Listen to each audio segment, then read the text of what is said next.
Welcome to the InfoWars Nightly News. It is Tuesday, June 10th, 2014, and I'm Leanne McAdoo. Here's what's coming up tonight. Tonight. Where does the responsibility lie with the Alex Joneses of the world? The zealotry of the far, far right fringe, and Alex Jones is unbowed. That's right, witch. I don't believe known certified liars that say the Klan founded the NRA when it's the opposite. I've heard that come out of your fat mouth.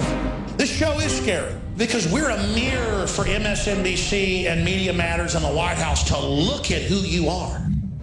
Well, we knew that the Vegas cop killers would be exploited to go ahead and jumpstart the right-wing extremist meme. Well, right on time, CNN has now said that the Liberty Movement is more of a threat than Al-Qaeda.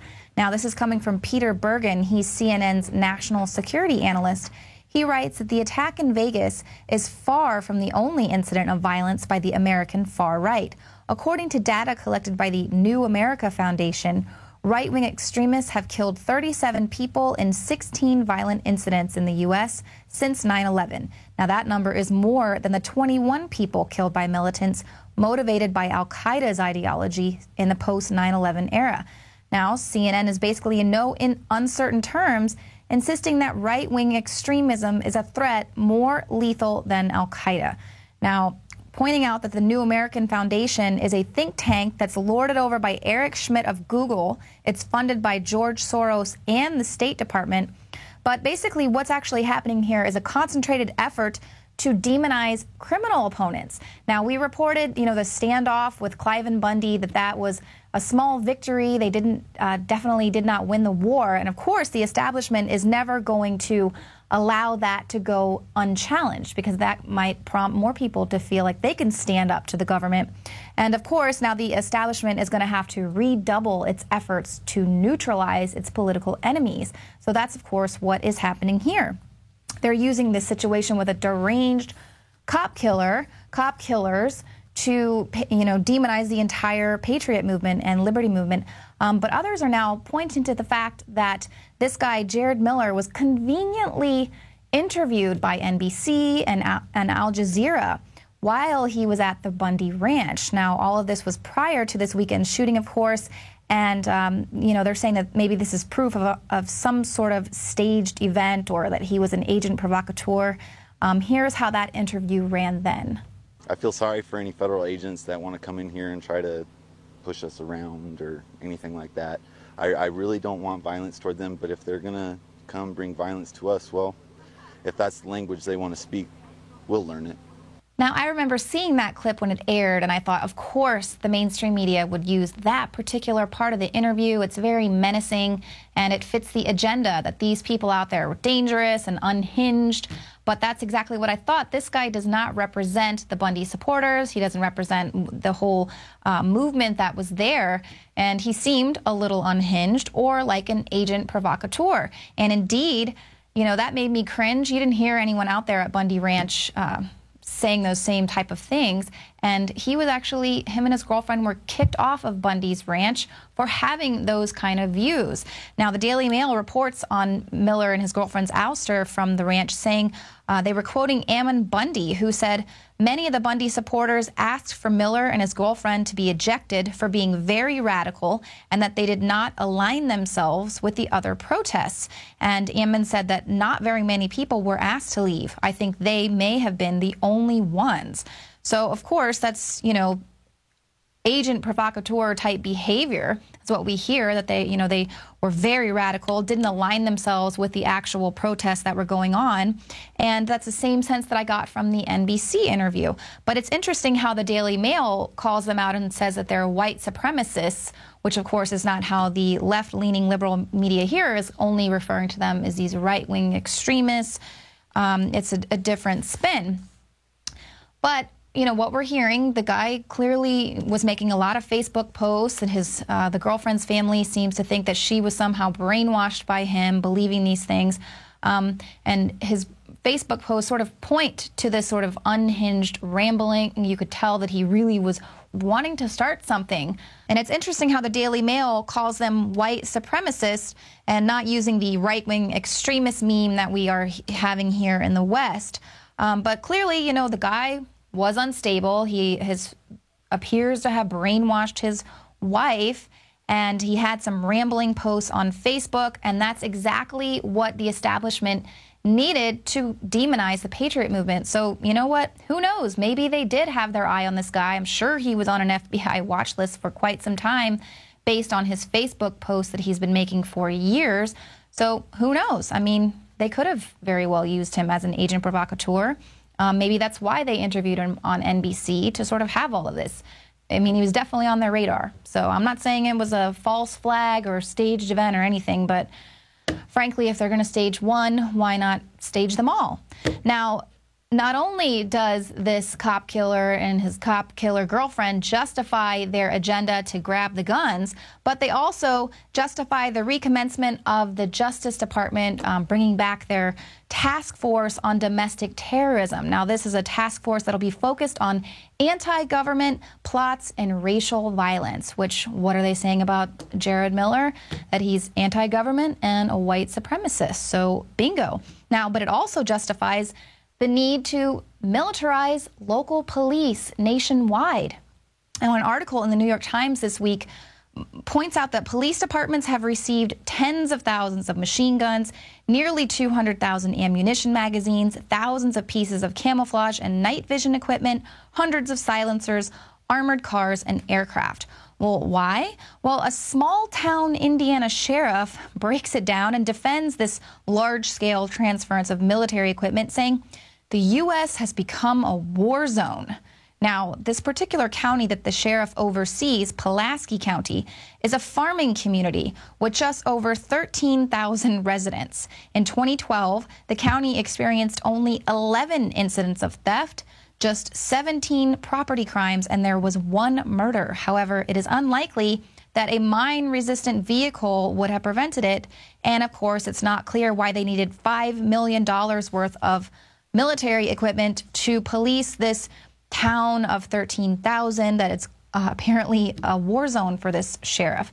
Now, writing on the department's website, Sheriff Gayer notes that with the threat of homeland terrorism, rising violence in our schools, drug and alcohol abuse, our society and freedoms that we so dearly cherish are being challenged.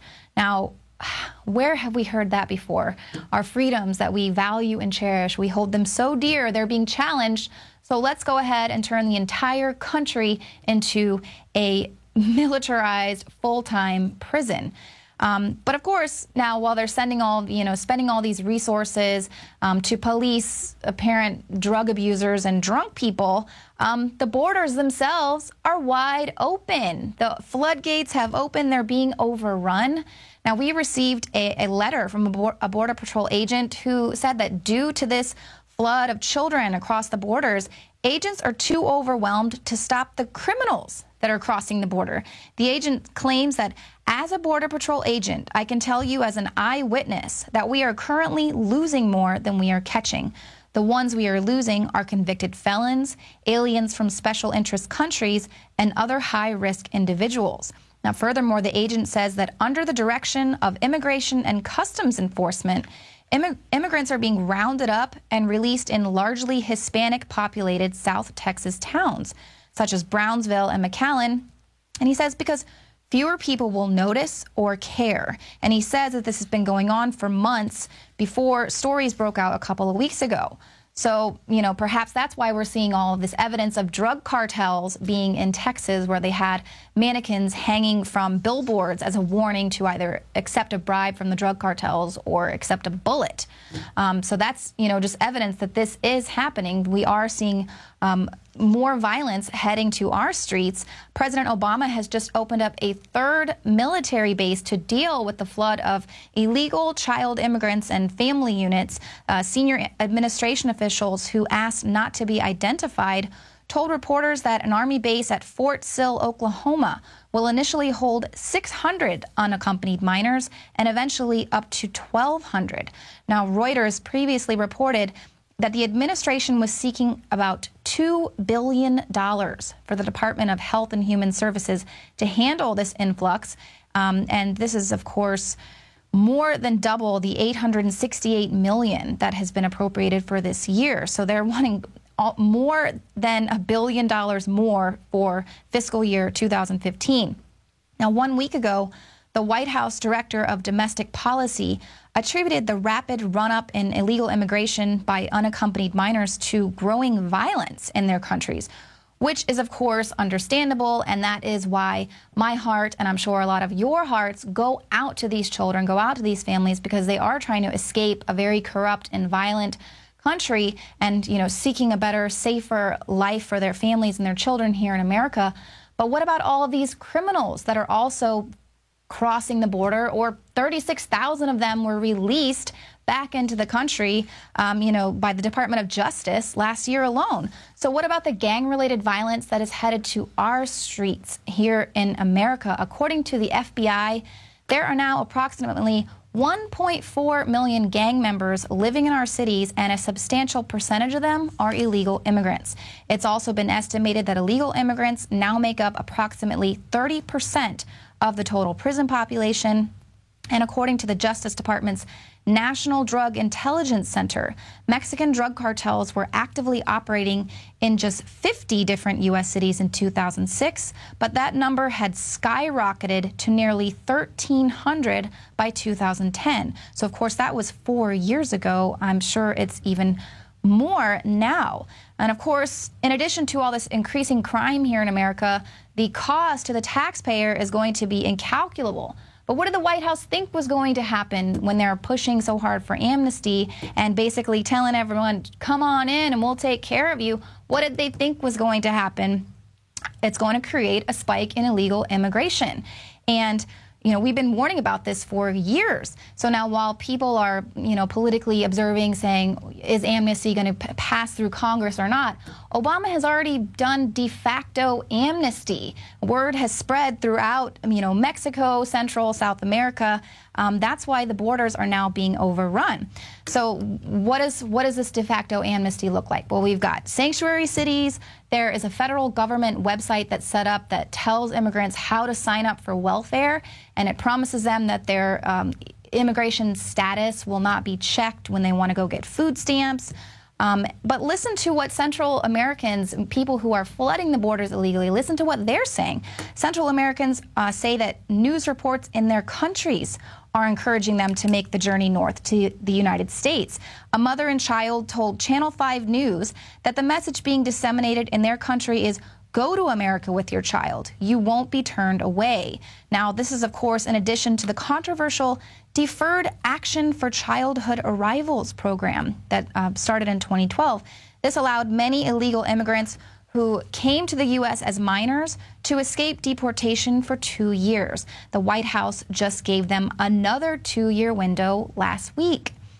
Now, of course, they're reporting that this has caused a 12-fold spike in illegal immigrant minors coming across the country. So forget about the fact that there's a lack of jobs.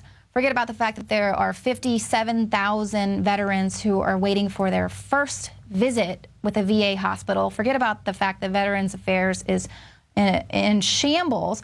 Forget about the fact that there are record numbers of American families now on food stamps and welfare. No, we don't need to take care of that. We'll just go ahead and spend our taxpayer dollars, $2 billion next year, to take care of illegal immigrants.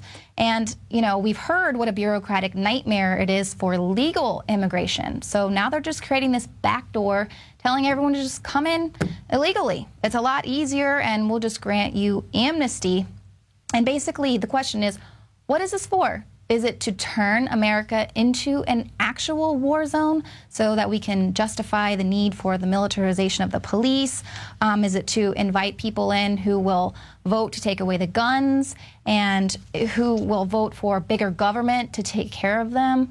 It's quite obvious what is happening here.